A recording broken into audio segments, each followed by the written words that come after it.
Assalamualaikum warahmatullahi wabarakatuh. Alhamdulillahirabbil alamin.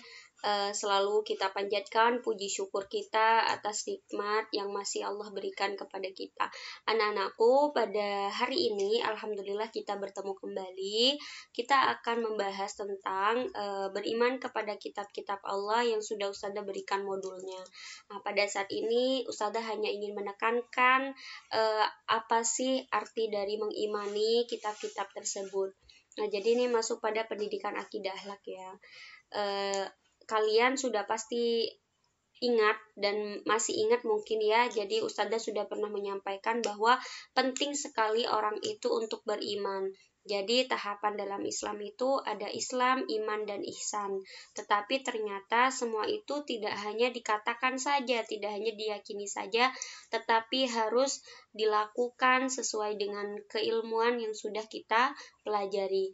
Nah, pada hari ini Ustazah akan menanyakan kenapa sih penting sekali untuk beriman kepada kitab. Ini tulisannya salah ya.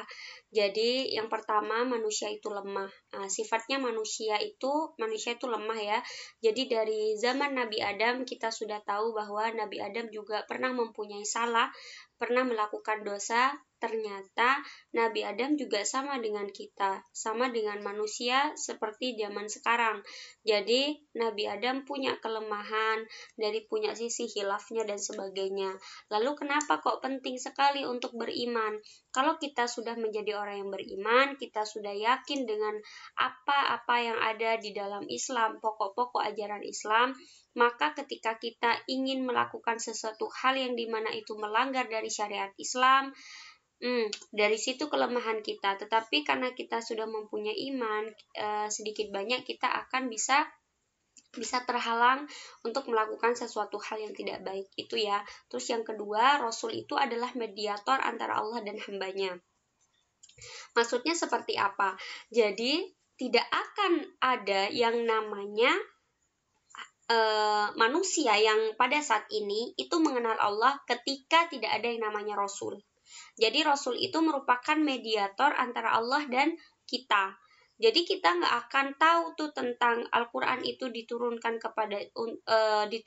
untuk siapa, Al-Quran itu dari mana. Kalau nggak ada Rasul, kalau nggak ada Nabi, kita tidak akan tahu hal itu. Jadi manusia itu akan menjadi manusia, tetapi sama halnya dengan hewan yang dimana dia tidak mempunyai pikiran seperti itu.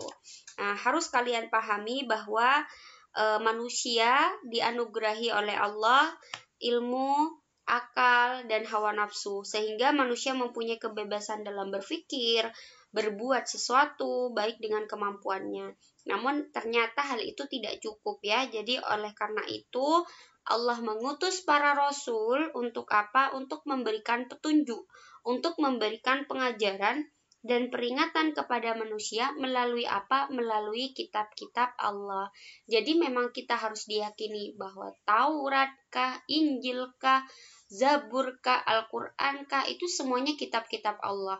Kalau ada pertanyaan yang seperti ini, orang Kristen itu juga penganut Injil, tapi kenapa kita dilarang untuk mempercayai itu?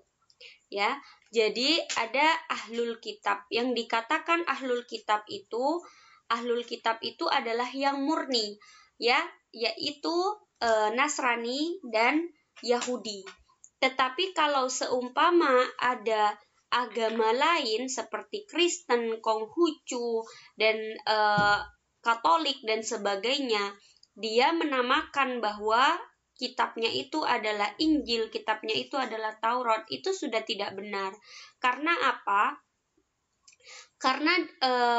Karena pada saat ini kitab-kitab yang sudah Allah berikan kepada nabi-nabi pada zaman dahulu itu sudah banyak yang dipalsukan seperti itu.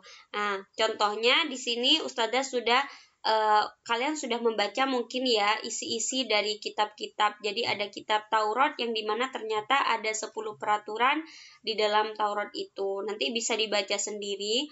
Terus juga ada kitab-kitab Zabur, ternyata di kitab Zabur itu ada doa, nasihat maupun hikmah. Dan ternyata di kitab Injil itu menerangkan perintah untuk kembali mengesahkan Allah, menghapus beberapa hukum dalam Taurat, menerangkan tentang kedatangan Nabi akhir zaman yaitu Rasulullah.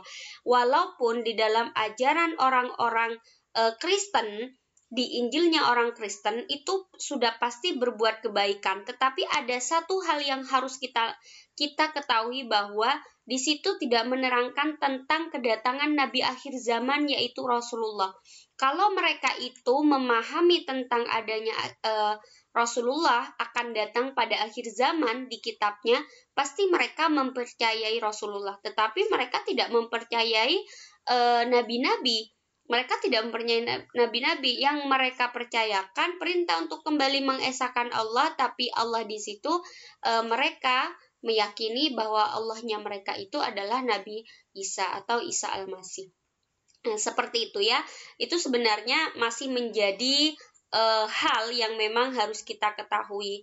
Dan yang selanjutnya Al-Quran. Jadi di Al-Quran itu sudah banyak menceritakan beberapa hal, banyak sekali, dan itu yang paling lengkap. Dan ternyata kitab-kitab sebelumnya, Zabur, Taurat, Injil itu sudah diterangkan di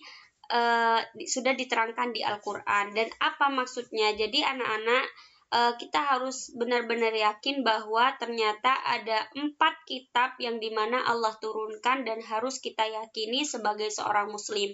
Tetapi untuk hal ini yang harus kita pedomankan itu adalah Al-Quran. Jadi di modul itu sudah banyak penjelasan tentang Al-Quran itu apa dan sebagainya. Mungkin nanti bisa kalian baca sendiri. Ustadzah hanya akan menekankan pada apa sih yang harus kita lakukan sebagai seorang muslim. Yang pertama, kita meyakini bahwa kitab suci sebelum Al-Quran datang dari Allah. Ya, jadi kita harus yakin bahwa kitab suci sebelum Al-Quran itu benar-benar ada dan itu datangnya dari Allah. Yang selanjutnya adalah menjadikan Al-Quran sebagai petunjuk dan pedoman hidup. Nah, sederhananya seperti ini. Indonesia itu mempunyai pedoman dalam menjadi warga yang baik. Apa? Yakni Pancasila. Orang muslim juga mempunyai pedoman yang dimana itu bisa mengantarkan kita menjadi muslim yang baik, yakni Al-Quran. Jadi kita tidak hanya cukup membaca saja, kita tidak hanya cukup menghafal saja, kita tidak hanya cukup untuk membaca tanpa membaca maknanya. Karena apa? Karena harus diamalkan isi Al-Quran itu di dalam kehidupan sehari-hari. Itu merupakan fungsi Al-Quran sebagai pedoman hidup manusia. Yang selanjutnya, Al-Quran sudah dijaga kemurniannya langsung oleh Allah sampai saat ini. Jadi, nggak ada tuh yang namanya di Al-Quran itu ada penambahan ayat, ada ini dan sebagainya ya, itu nggak ada. Jadi memang Allah murnikan sampai pada saat ini.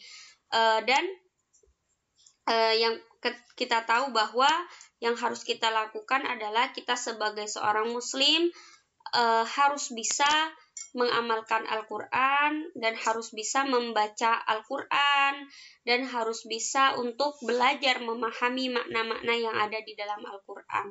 Itu saja penekanan dari Ustazah untuk permasalahan beriman kepada kitab-kitab Allah. Semoga kalian bisa mengambil hal-hal yang baik dari apa yang sudah Ustazah sampaikan. Ustazah akhiri, Assalamualaikum warahmatullahi wabarakatuh.